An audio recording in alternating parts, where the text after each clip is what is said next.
Kumusta mga ka-hard foul?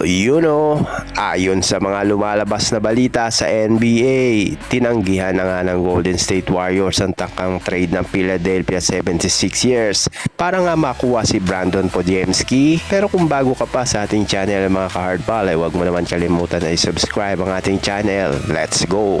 Sa kasalukuyan, naghahanap nga ang Golden State Warriors ng paraan upang mas mapalakas pa ang kanilang kupunan ngayong off-season, matapos silang muling matalo at ma-eliminate sa play-in tournament sa ikalawang pagkakataon niya sa loob ng 3 taon nitong nakaraang season.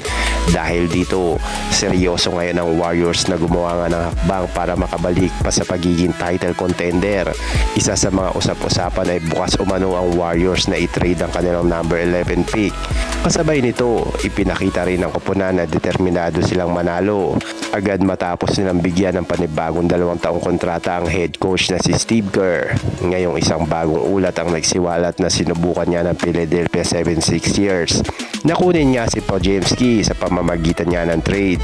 Ngunit agad itong hinarang na tinanggihan ng Warriors management.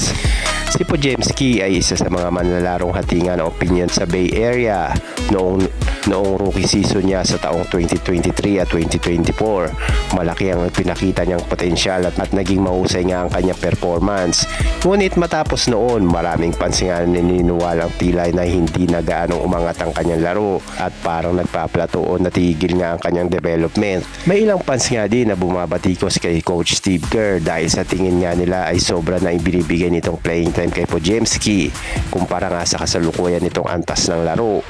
Sa kabila nito, patuloy pa rin siyang ginagamit ng malaki sa rotation ng Warriors. Dagdag pa nga rito, nagkakaroon din ng controversial si Podziemski matapos siyang magsalita sa media tungkol sa tingin niya kanyang papel o role sa kanyang koponan.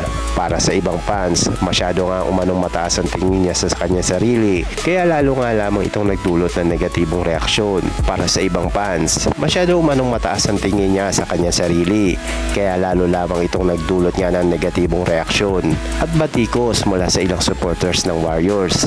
Sa ngayon, hindi pa malinaw kung ano nga mismo ang inaalok ng 76ers kapalit ni Podziemski dahil wala nga detalyeng inilalabas tungkol dito. Ngunit malinaw na ipinapakita nga ng Warriors na mahalaga pa rin si Podziemski sa kanilang long-term plans. Gayunpaman, posible pa rin siyang maisama sa trade package kung kinakailangan ng Warriors na kumuha nga na mas malaking star player ngayong off-season. Samantala, nakatuon na ngayon ang pansin ng Warriors sa nalalapit na NBA draft na nakatakdang magsimula sa Hunyo 23 kung saan inaasahan niya magiging abala sila sa paghahanap ng mga bagong talento o posibleng trade opportunities habang mapalakas nga ang kanilang roster para sa susunod na season.